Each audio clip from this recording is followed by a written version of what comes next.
Boa tarde, olá pessoal, mais uma vez aqui de volta, Coração ao Meio-Dia e com muita alegria no coração.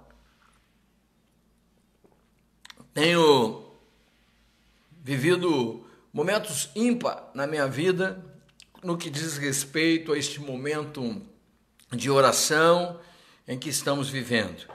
Queridos, de um modo ou de outro, você tem que ter um momento de oração com Deus.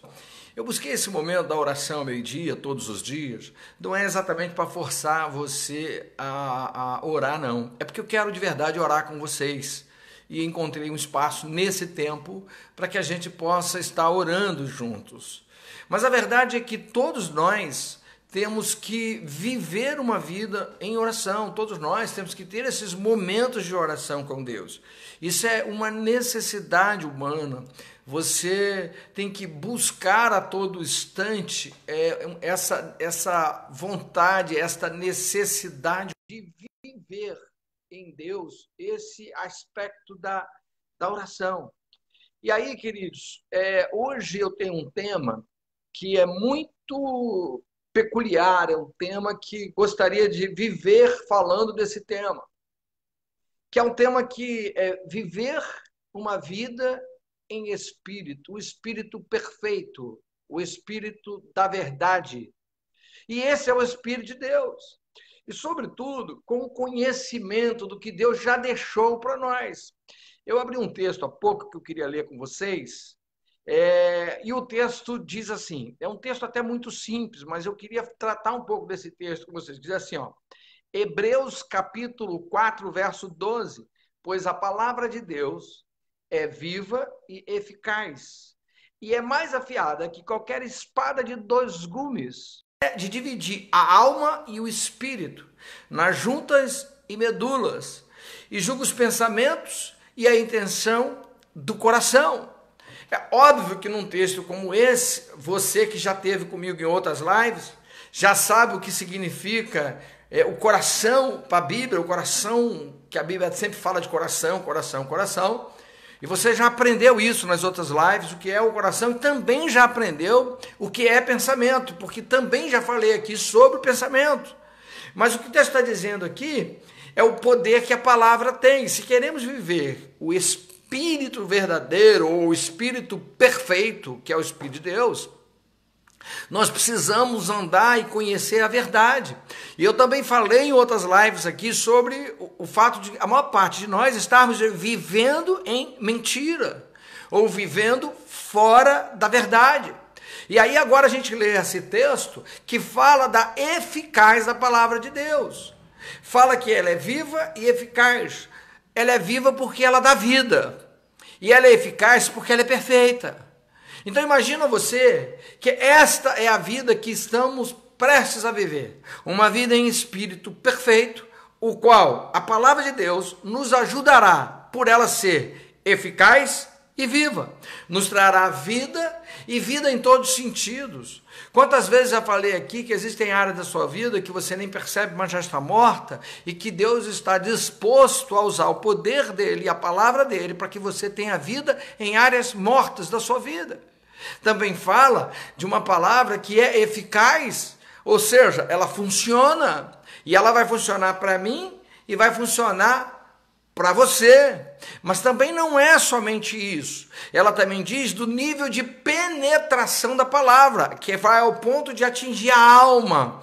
Quando diz aqui a alma, a medula, não é que ela vai atingir a sua medula física, não. É que ela é uma demonstração da profundidade da palavra de Deus. Até onde ela vai atingir? Ela atinge no profundo da sua alma.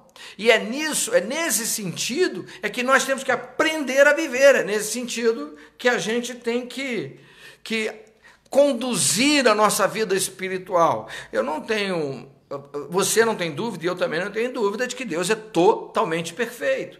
E a Bíblia vem mostrando isso e várias vezes. Se você olhar, por exemplo, no livro de Salmos, capítulo 18, lá no verso 30, você vai ver que Deus é um caminho perfeito, que Deus tem a palavra perfeita e etc. Está lá em Salmos 18, 30. Se você olhar, por exemplo, o livro de João, capítulo 1 João 4,18, você vai ver que Deus, ele tem o princípio do amor verdadeiro, é tudo vivido no amor verdadeiro. Se você olhar Salmo 19, versículo 7, você vai ver que ele tem a lei, ou ele tem as coisas, ele tem a regra. Então você vai olhando o texto e você vai percebendo a perfeição de Deus, que ela não se compara nem de longe a absolutamente nada e a ninguém. E aí, quando Cristo chega nesse ambiente que nós conhecemos, nesse ambiente que vivemos, e encontrando todos esses desacordos, todas essas coisas mal organizadas, como estamos vivendo agora. Você imagina o caos que estamos vivendo hoje. E olha, eu não estou nem falando do caos no Brasil, não, eu estou falando do caos do mundo. No caos que estamos vendo hoje, é tudo desordenado.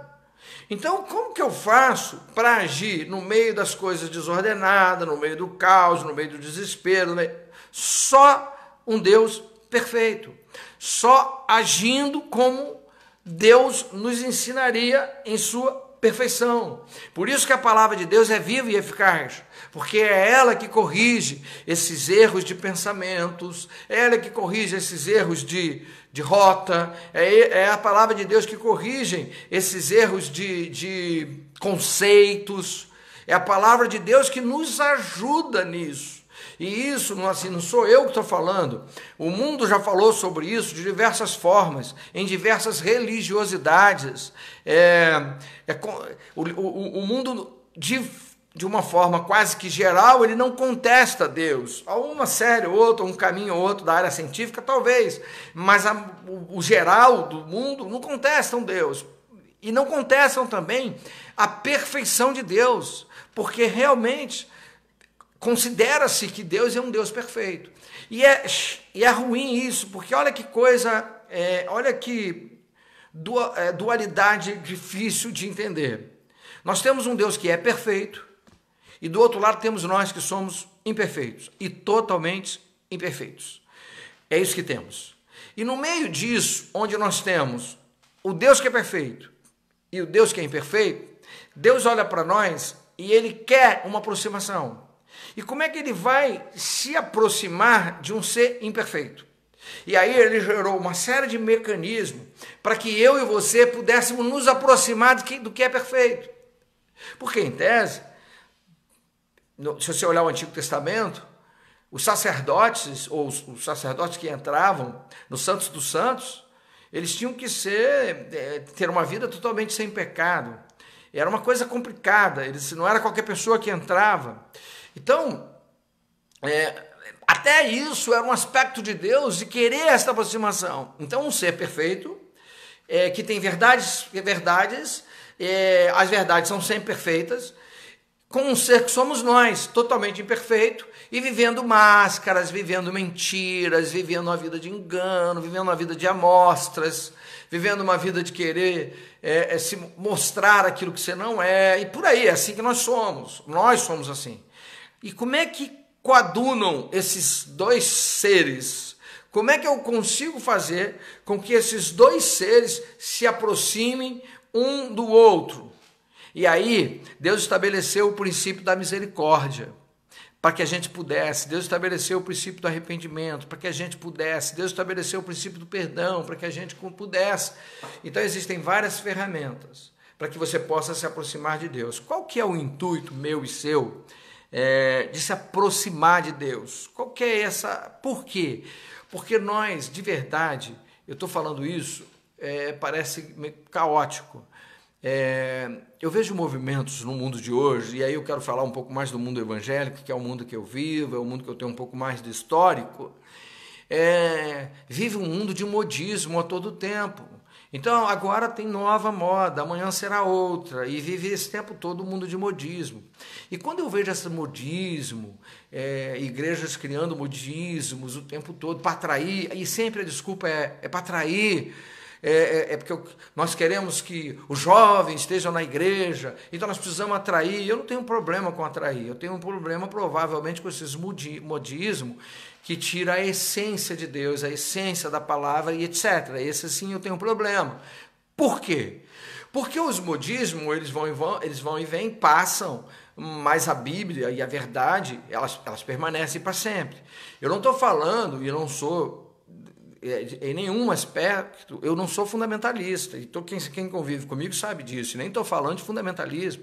Estou falando de verdade e de modismo. E aí eu estou vendo uma geração de crentes que não sente a presença de Deus, que não vive a presença de Deus, que não tem uma vida em espírito. Por quê? Porque está sendo ensinado que vale a pena esse modismo, vale o momento do aspecto da adoração, vale a pena aquele momento e aquilo é suficiente para te manter vivo e perfeito e convivendo. E com isso, nós nos tornamos, eu não sei, também não estou ocupando uma ala da igreja, mas a gente acabou com isso, vivendo uma geração de crentes muitos machucadinhos. Nós estamos vivendo uma de crentes muito dodóizinho.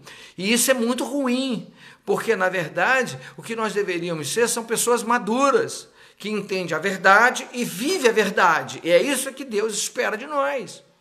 E olha que eu não estou falando de regras, de doutrina, nada disso, até porque tudo isso aí eu sou um pouco... Eu sou relativo com relação a essas coisas todas.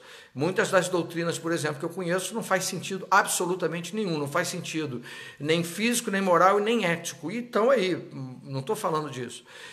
Mas o que eu estou falando é deste movimento de viver a verdade de Deus, de querer viver as verdades bíblicas, de querer viver a verdade de Deus, de querer viver o Espírito que é perfeito, o Espírito de Deus que é perfeito, que anula de nós todas as possibilidades do sofrer por conta de descaminho.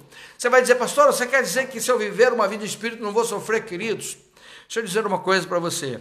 A vida, ela é feita de comunhão e relacionamentos. Ou você tem comunhão ou você tem relacionamento, ou os dois. Ela é feita disso. E não é fácil. Eu já falei sobre relacionamentos aqui. Não é fácil viver uma vida de relacionamento. Tem pessoas que te amam hoje e te odeiam amanhã. Tem pessoas que você serve hoje e não serve amanhã. Tem pessoas que você gosta hoje e não gosta amanhã. E somos assim. Então, eu não posso plantar a minha vida, ou viver a minha vida baseada especificamente em relacionamentos, se eles não forem vividos na verdade. Eu vejo, por exemplo, eu vou dar um exemplo aqui que provavelmente muita gente vai se incomodar com esse exemplo, mas eu não posso absolutamente fazer nada. Eu vejo pessoas, por exemplo, trocarem de igreja como se trocam de roupa. Por que será? Será que são as igrejas que estão erradas? Ou será que você quer encontrar uma igreja que atenda às suas vontades? Porque se você quer buscar uma igreja que atenda à sua vontade, talvez seja melhor você ter a sua. E muitos fizeram isso. Eu nem estou sendo favorável a isso, não. Eu acho que isso é um chamado, eu acho que é difícil, mas tem gente que não se dá em igreja nenhuma, porque tem que ser do jeito dela, como ela quer, mas ela não percebe que isso é uma patologia espiritual. Por que é uma patologia espiritual? Porque o mesmo Deus é perfeito na igreja A, B, C e D. Ele não é perfeito na minha e imperfeito na do meu vizinho. Ele não é perfeito na pequena ou na grande e imperfeito na pequena. Ou o contrário, ele não é perfeito na pequena e imperfeito na grande. Ele é sempre perfeito e a verdade dele é a única. Agora, o que se faz com isso, ou o que fazem com isso, é o que está trazendo uma conotação ruim para a palavra de Deus. Então, hoje, com esse tema, viver uma vida em espírito e em verdade, até porque a Bíblia diz assim, que Deus busca os adoradores que o adorem em espírito e em verdade. Então, viver uma vida em espírito e em verdade hoje é você ser Primeiro, e aqui vai a instrução pastoral para você. Primeiro, você ser genuíno, verdadeiro com você mesmo. Não tente se enganar. Ah, eu sou bonzinho, aí por dentro está falando mal das pessoas. Ah, eu sou uma pessoa que eu gosto de ajudar, e por dentro alguém pede uma carona e diz, não queria dar essa carona. Então não é bem assim, não queira se enganar, não tem problema nenhum você ser como você é, mas pelo menos seja honesto, sincero e genuíno com você mesmo. Primeiro passo, se eu quero viver uma vida de verdade, ou uma vida perfeita, para, em nome de Jesus, de querer se mostrar para os outros. Pare de querer que os outros tenham uma boa opinião a seu respeito. Pare com essa história de querer fazer o politicamente correto, mas que não lhe agrada. Para com isso. Seja, em primeiro lugar, sincero com você mesmo, honesto com você mesmo. Há um tempo atrás eu estava numa reunião, e no meio da minha reunião alguém falou assim, porque o pastor, ele às vezes, ele é muito grosso. E alguém, em minha defesa, falou assim, eu não acho o pastor Walter grosso, mas por outro lado eu acho ele sincero. E quando ele não gosta, você olha o rosto dele, ele não gosta. E pronto. Mas eu preciso viver esta vida de sinceridade, você também. Quando eu não gosto de algo, eu falo. Quando eu não gosto de algo, eu aponto. Eu não posso estar aqui querendo agradar. Às vezes eu trago palavras que são duras até para mim.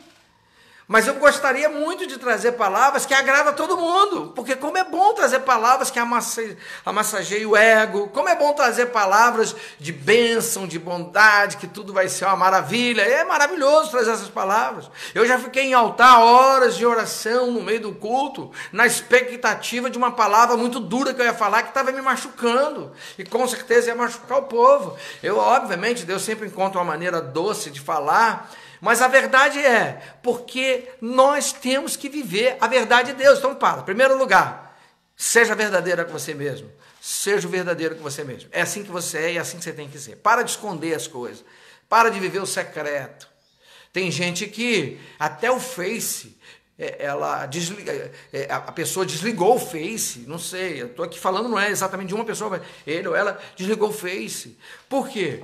Porque não quer que ninguém saiba, porque quer viver uma vida escondidinha. Viva você mesmo, seja quem você é. É importante que você seja quem você é. Segundo, é importante que você seja sincero ou sincera, verdadeiro, verdadeira com Deus.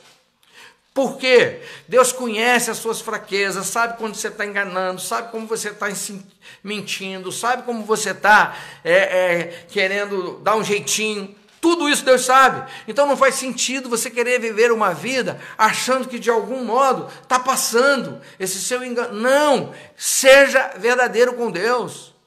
Comece a viver uma vida de verdade com Deus. Se é fraco, diga que é fraco. Se está doendo, diz que está doendo. Se não quer, diz que não quer. Se quer, diz que quer. E assim vai sendo uma vida verdadeira com Deus. Pare de viver esta vida plástica com Deus, esta vida líquida com Deus. Viva uma vida sólida com Deus. Terceira coisa que eu quero que você entenda.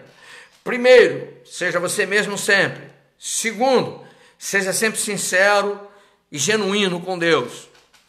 Terceira coisa que eu quero ver, que eu quero falar, quero viver uma vida perfeita com Deus. Busque viver as orientações da palavra de Deus. Busque viver orientações bíblicas. Pastor, mas eu tenho uma enorme dificuldade. Busque alguém que possa te ajudar. Sabe, queridos, qual que é o meu sonho?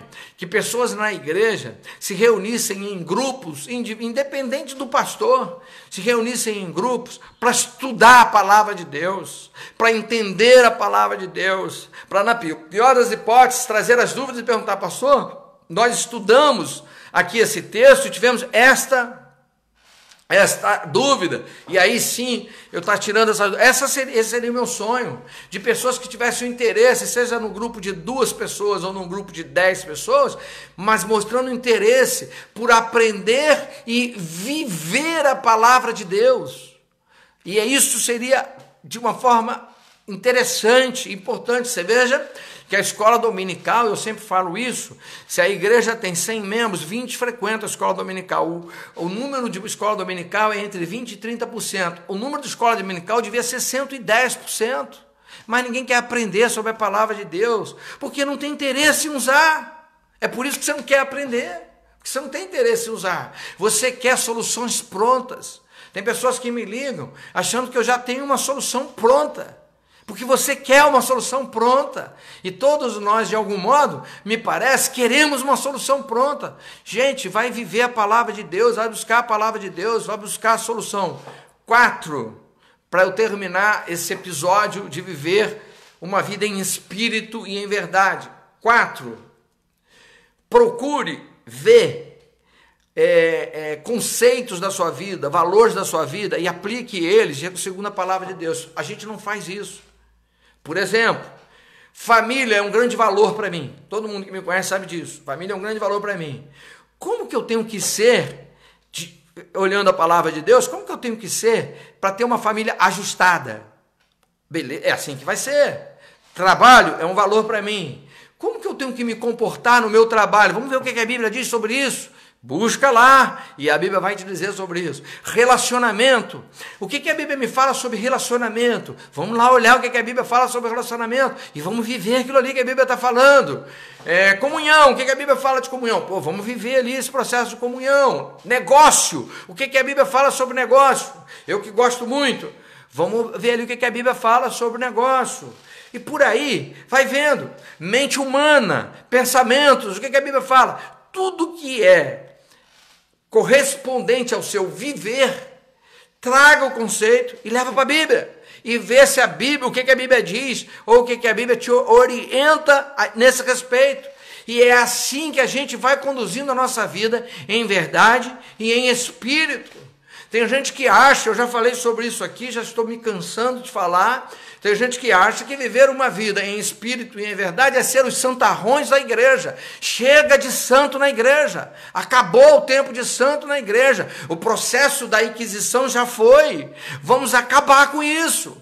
Nós agora precisamos viver uma vida em espírito e em verdade. E para viver uma vida em espírito e em verdade, use pelo menos esses 4 padrões que eu trouxe aqui hoje. Usando esses 4 padrões que eu trouxe aqui hoje, você com certeza vai viver uma vida em espírito e em verdade.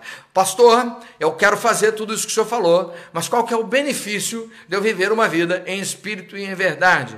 Primeiro, vai aumentar em muito a sua sensibilidade entre você e Deus. Você vai sentir mais a presença de Deus. Segundo, os seus ouvidos estarão mais atentos às coisas de Deus. Terceiro, você vai ter uma comunhão com Deus maior do que você tem hoje. Visto que você tem uma comunhão maior que você tem hoje, você obviamente vai ter mais paz no coração. Porque quanto mais eu aumento a minha comunhão com Deus, mais paz ao meu coração. E aí quando você tiver paz no coração, você vai viver um pouco mais harmonia, porque paz traz harmonia. E aí você vai ser um ser que vai viver um pouco mais harmonioso. E aí, o que é harmonioso? Vai brigar menos, vai discutir menos, vai se preocupar menos e vai viver uma vida um pouco mais equilibrada, porque o que é harmonia, senão o equilíbrio entre as coisas. A nossa maior dificuldade hoje, que nós, vivendo o caos e vivendo uma vida longe de Deus, ou pelo menos uma vida fantasiada de crente ou de espiritual, você acaba não vivendo esses benefícios, e não vivendo esses benefícios você não tem paz, não tem alegria, não tem harmonia, e você vive o processo de caos, e é por isso que no mundo evangélico estamos vivendo o processo de caos, porque falta isso. Então, pastor, hoje o senhor falou como é viver uma vida em espírito e em verdade. E se eu pegar esses 4 pilares que o senhor colocou aqui, eu passo a partir de então viver uma vida em espírito e em verdade. Sim, você vai viver uma vida do espírito verdadeiro. Vivendo isso, viverá uma vida em espírito e em verdade. Amém, queridos? Aqui eu quero agora estar orando por isso, porque todas as vezes que eu trago uma reflexão nesse sentido, aqui nas orações ao meio-dia, é o motivo que trago para poder orar, porque de verdade o que eu quero é que você avance, que o seu mundo espiritual seja aberto, seja ampliado, e você possa viver uma vida espiritual cada vez mais sem culpa, cada vez mais sem aprisionamento, cada vez mais com liberdade e libertação. E assim você possa ser grandioso nas coisas de Deus, você possa ser exemplo nas coisas de Deus, você possa ser o arauto de Deus. É nesse sentido que eu quero hoje estar orando pela sua vida. Então feche os seus olhos, eu quero que você sinta a presença de Deus. Comece a dar glória. É muito importante, quando você entra na presença de Deus, você já entrar glorificando a Deus. Porque a Bíblia diz que a glória de Deus recai sobre nós. E quando você dá glória, você atrai a glória de Deus sobre você. Tem várias formas de você atrair a glória de Deus sobre vocês. Eu ensinei algumas na igreja. Mas essa é uma que é a mais simples. É você dar glória de Deus. E atrair a glória de Deus para você, para que você possa sentir o Espírito de Deus. Aí onde você está, de olhos fechados, começa a glorificar ao Senhor. Começa a fazer com que o Espírito do Senhor toque em você. Comece a sentir a presença do Espírito de Deus. E nesse sentido, dando glória, Deus começa a entrar no meio de nós, e querido Deus e Santo Pai, glorioso e amado Jesus, Senhor, obrigado pela tua presença viva no meio de nós. Obrigado, Deus, porque eu tenho sentido cada vez mais a sua presença no meio de nós. Senhor, onde estiver aqui, Senhor, reunidos pessoas em teu nome, ó Pai, como estamos aqui, Pai, nesse artifício da internet, que o Senhor, eu sei, está presente. Então toca, Deus, na sua filha, toca no seu filho, toca, meu Pai, na tua serva, no seu servo, Pai, e começa, Deus, a fazer algo novo. Deus, começa a mover, Deus, a história do espiritual da vida destas pessoas, que possamos viver uma vida em espírito e em verdade, Deus, que nós possamos viver sempre, Deus, esta palavra rema que hoje foi trazida ao nosso coração, meu Pai, que eu possa, Deus, e este povo que está comigo, possa sempre sentir a presença de Deus, e saber que não estamos sozinhos, que estamos sendo atendidos pela glória de Deus, estamos sendo acompanhados pelo Espírito Santo. Nós sabemos, ó Pai, que tu tens cuidado de nós. Às vezes, Deus, no meio da dor, no meio da dificuldade, não percebemos que tu estás agindo no detalhe das coisas, e é nesse sentido que eu te peço, ainda nos detalhes da nossa vida, começa a agir no meio de nós, começa a transformar, começa a restaurar, Pai, no nome de Jesus, que possamos ser homens e mulheres restaurados pelo teu Espírito, que possamos viver a glória de Deus, que a paz de Deus possa estar reinando em nosso coração, que a harmonia do Espírito Santo esteja no meio de nós, Pai, no nome de Jesus, vai agindo com poder e glória, vai transformando, Deus, com poder e glória, vai fazendo segundo a sua vontade no meio de nós. Oh, Espírito Santo, eu nada tenho, eu nada posso, mas o Senhor pode todas as coisas, Pai, tu sabes de todas as coisas, Pai, que não seja numa única área, mas que todas as áreas da nossa vida seja tocada, seja mexida, seja transformada. Quebra o que tiver que quebrar, faça de novo o que tiver que fazer, transforma o que tiver que ser transformado, mas que seja para a glória de Deus, para que possamos viver uma vida em espírito e em verdade. Deus, nós queremos viver uma vida em espírito e em verdade. Sabes o Senhor, nós não queremos ser fanáticos, não, só queremos viver a nossa própria vida, mas que ela seja vivida em espírito e em verdade, Deus. Assim, Senhor, nós colocamos a nossa vida em tuas mãos e te pedimos, Pai, acuda aqueles que precisam ser acudidos, Pai, salva aqueles que precisam ser salvos, Pai, no nome de Jesus. Cura, Pai, aquele que precisa da cura. Liberta, Deus, aquele que precisa ser liberto, mas que a mão poderosa de Deus esteja sobre nós e alcance todos, absolutamente todos que estão conosco neste momento. Assim, meu Deus, eu coloco este povo em tuas mãos, eu coloco esta terra em tuas mãos, eu coloco todas as coisas em tuas mãos e eu te peço, sê conosco, Pai, no nome santo de Jesus, a quem pertence toda a honra, toda a glória e todo louvor. Amém. Glória a Deus. Louvado é o nome de Jesus. Queridos, como eu sou feliz por viver em Deus. Como eu sou confiante em viver em Deus. Como a frase que eu tenho dito mais ultimamente é: eu confio em Deus, porque Ele é o mesmo. Hoje, foi ontem e será o mesmo amanhã. E assim como eu criei em Deus no passado, eu creio em Deus hoje. E você sempre crê no Senhor, porque Ele sim é o Senhor da minha vida. E espero com todo o coração que Ele também seja o Senhor da sua vida. Deus abençoe, queridos. E com muita alegria eu fico por aqui. Eu me despeço de vocês com uma alegria imensa, dizendo a vocês, amanhã, quinta-feira, estamos de volta, meio-dia, mais um tema, mais uma oração, e assim, de glória em glória, vamos construindo a nossa jornada pautada na luz de Deus. Tá bom, queridos? É muita alegria. Eu queria que você fizesse com a sua mão para receber, no sentido de receber, porque eu vou impetrar a bênção de Deus sobre a sua vida. Tá bom? Feche os seus olhos, a mão para receber, que o Senhor te abençoe e te guarde. Que o Senhor faça resplandecer o seu rosto sobre ti. Que o Senhor tenha misericórdia de ti. Que o Senhor sobre ti levante o teu rosto e lhe dê a paz. E a graça do nosso Senhor e Salvador, e o amor de Deus Pai, e as doces consolações do Espírito do Senhor, seja com todo o povo de Deus, hoje e para todos sempre. Amém. Glória a Deus. Louvado seja o nome do Senhor. Eu fico por aqui e quero de novo agradecer a sua presença, agradecer este privilégio de estarmos juntos. E amanhã de novo estamos por aqui. Muito obrigado pela sua presença e, como sempre digo, juntos somos mais fortes e com Deus somos mais do que vencedor. Deus abençoe. Até amanhã. Fiquem em paz, queridos.